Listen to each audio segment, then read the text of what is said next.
যদি হঠাৎ করে চট্টগ্রাম বাংলাদেশ থেকে আলাদা হয়ে যায় তাহলে কি হবে?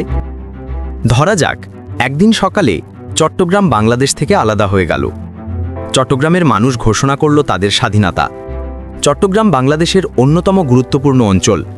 দেশের প্রধান বন্দর, অর্থনৈতিক কেন্দ্র, শিল্পের হার সবই চট্টগ্রামের ওপর নির্ভরশীল। চট্টগ্রাম বন্দর থেকে বছরে প্রায় 90% কন্টেনার ট্রাফিক এবং চট্টগ্রাম বন্দর দেশের আমদানি রপ্তানি কার্যক্রমের 80 থেকে 90% পরিচালনা করে। বলা হয় চট্টগ্রাম না থাকলে যেন বাংলাদেশই নেই। অনেক পণ্যের দাম তুলনামূলক বাড়বে। চট্টগ্রাম চলে গেলে বাংলাদেশে যে বিপুল পরিমাণ বৈদেশিক মুদ্রার আশা সেটি চলে যাবে। বাংলাদেশের অর্থনীতি একেবারে মারাত্মকভাবে ক্ষতিগ্রস্ত হবে।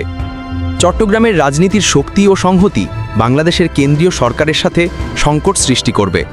নতুন সীমান্ত সৃষ্টি, আইন শৃঙ্খলা, আন্তর্জাতিক সম্পর্ক এইসব বিষয়ে ব্যাপক জটিলতা দেখা দেবে। চট্টগ্রামের মানুষ, সংস্কৃতি, ভাষা সবই দেশের সাথে মিলেমিশে রয়েছে। বিচ্ছিন্নতা মানে সামাজিক অস্থিরতা এবং নিজেদের পরিচয় নিয়ে বিভ্রান্তি। চট্টগ্রাম আলাদা হওয়ার সাথে সাথে বিভিন্ন রাজনৈতিক, সামাজিক আন্দোলন শুরু হতে পারে। প্রতিবাদ, সহিংসতা, অনিশ্চয়তা সবকিছুই চোখের সামনে আসবে। তবে বাস্তবে বাংলাদেশের ঐক্য, তার সংবিধান ও জাতীয় পতাকা এত শক্তিশালী যে চট্টগ্রামকে আলাদা করতে পারে না। চট্টগ্রাম বাংলাদেশেরই অংশ থাকবে।